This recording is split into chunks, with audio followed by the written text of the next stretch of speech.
हरि ओम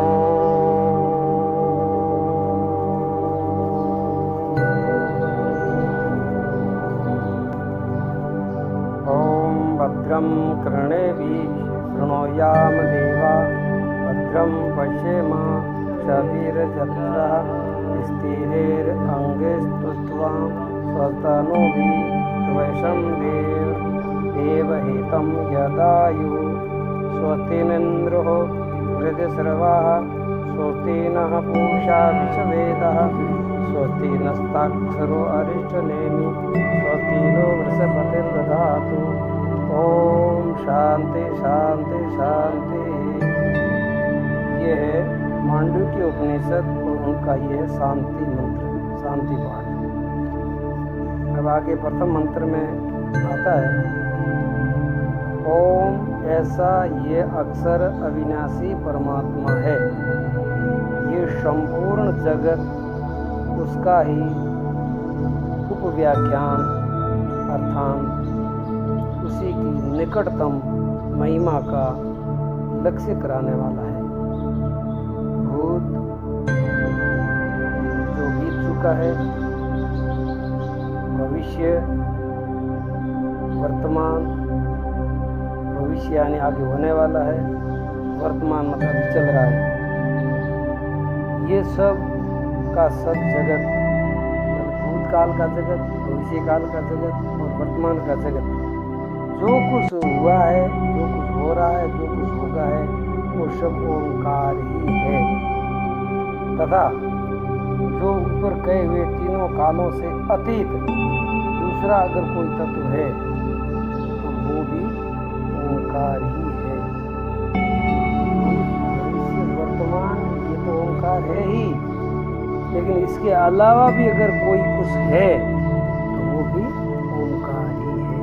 अब विचार करना ओंकार क्या चीज है।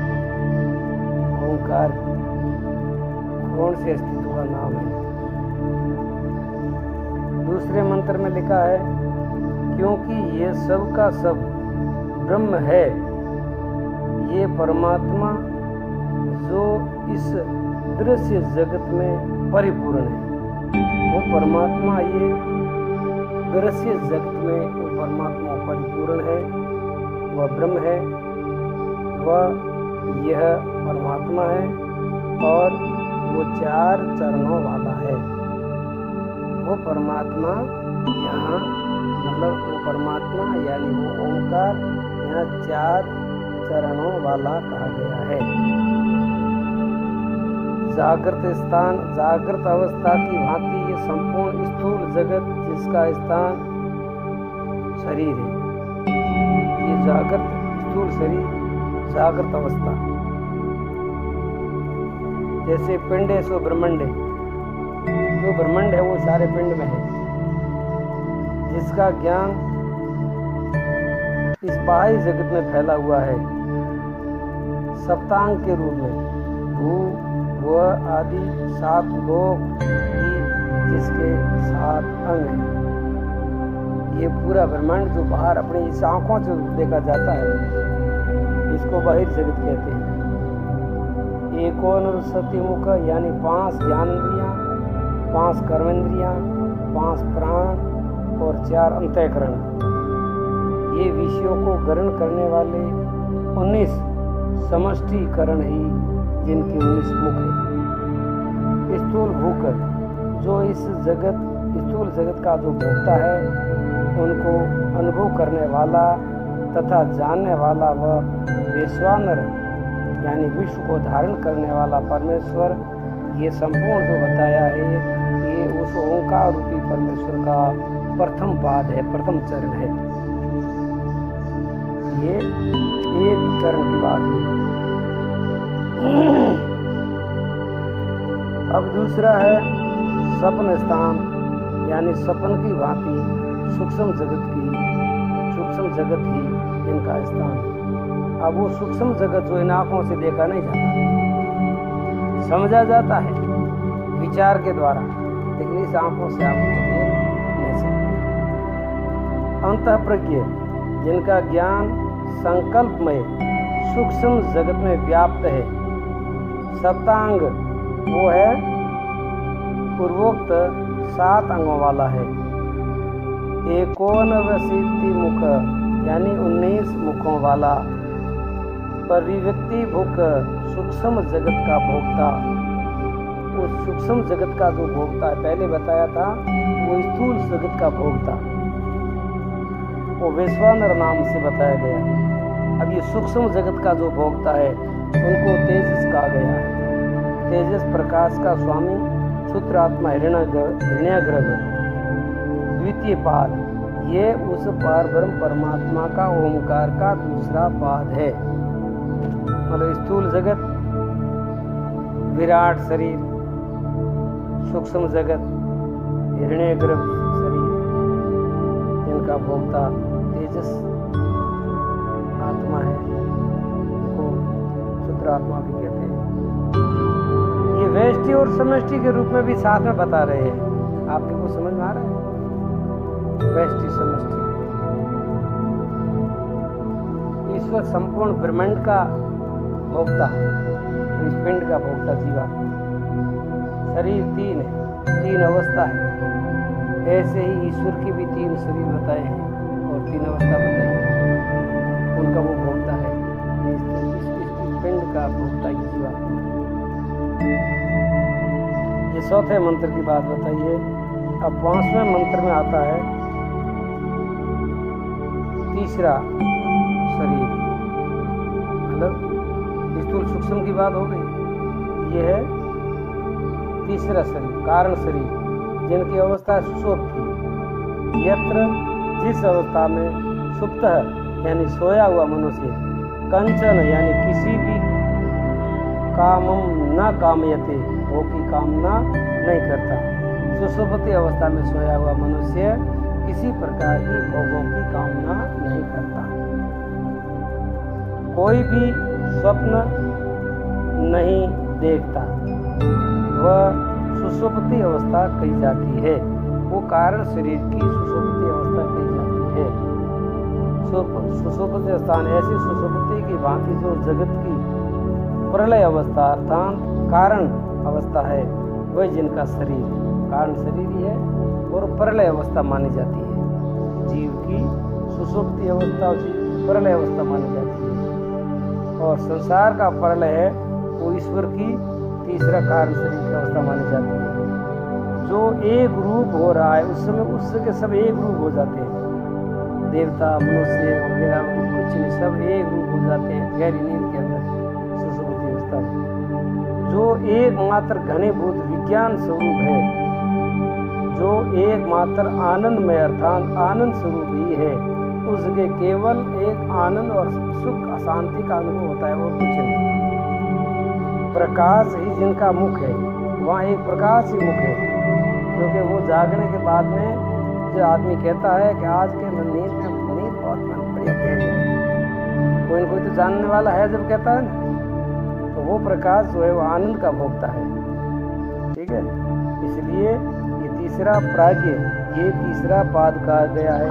प्रथम पाद का नाम है वैश्वानर, उसके नाम तेजस और ये तीसरा प्राज्ञ। ठीक है, वैश्वानर, तेजस और प्राज्ञ, ये जीव के 3 पाद हैं, चेतना के, आत्मा के। और दूसरे रूप में ये ओमकार के 3 पाद हैं, 3 चरण। आगे बात, अब आगे बताया है ये सर्वेश्वर, यही सबका ईश्वर है। कौन सा? ये चौथा पाद। 3 पाद तो आने जाने वाले हैं, परिवर्तन होते रहते हैं, बदलाव होता रहता है। और चौथा जो पाद है वो ईश्वर है, यह सर्वज्ञ है। वो जो चौथा पाद जो है वो अंतर्यामी रूप से सर्वज्ञ है। एक और जाओ, ये सबका अंतर्यामी है, ये संपूर्ण जगत का कारण है।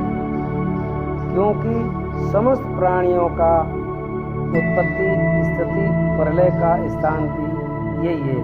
मतलब ये ओमकार का जो चौथा पाद है, मतलब जैसे अकार, उकार, मकार और अमात्रा, अमात्रा ये चौथा पाद है। ये चौथा पाद सबका आधार तत्व है। अब आगे बताया है, उससे भी आगे जो अब पूर्ण ब्रह्म परमात्मा के चौथे पाद का वर्णन करते हैं। ये चौथे पाद का भी वर्णन पूर्ण रूप से हो रहा है, जो इन तीनों से परे है। अकार उकार मकार तीनों से परे है, ठीक है। तो वो है चौथा पाद। चौथा पाद में क्या होता है, न भीतर की और प्रज्ञा वाला है, न बाहर प्रज्ञा वाला है, न अंदर न बाहर, उनको कोई प्रज्ञा कार्य नहीं करती है। दोनों और प्रज्ञा वाला है, न अप्रज्ञागन है, जानने वाला है, न कहीं जाने वाला है, जो देखा नहीं गया है, जो व्यवहार में नहीं लाया जा सकता है, जो पकड़ने में नहीं आता है, जो इसका कोई लक्षण नहीं है, जो चिंतन करने में भी नहीं आ सकता है, जो बतलाने में भी नहीं आ सकता है। एकमात्र आत्म सत्ता की प्रतीति ही जिनका सार प्रमाण है, जिसमें प्रपंच का सर्वदा अभाव है। ये तीन प्रकार का जो प्रपंच है, तीन प्रकार का जगत, स्थूल जगत, सूक्ष्म और काल, तीनों प्रकार के जगत का वहाँ अभाव है, सारा प्रपंच समाप्त है। वो चौथा पद है, ऐसा शांतम अर्थात शांत कल्याण स्वरूप अद्वितीय तत्व पर ब्रह्म परमात्मा का ओंकार का वो चौथा पाद है। इस प्रकार ब्रह्म ज्ञानी मानते हैं वह परमात्मा है, वह जानने योग्य है। उसको जिसने जान लिया उसने सब कुछ जान लिया, उसको नहीं जाना उसने कुछ नहीं जाना।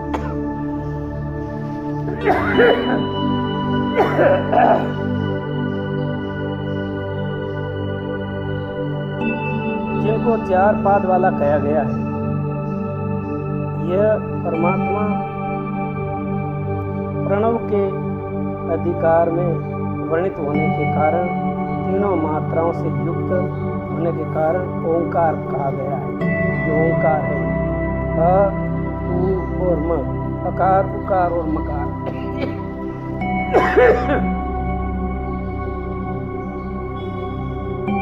ये उनकी तीन मात्राएं ही, तीन पाद है,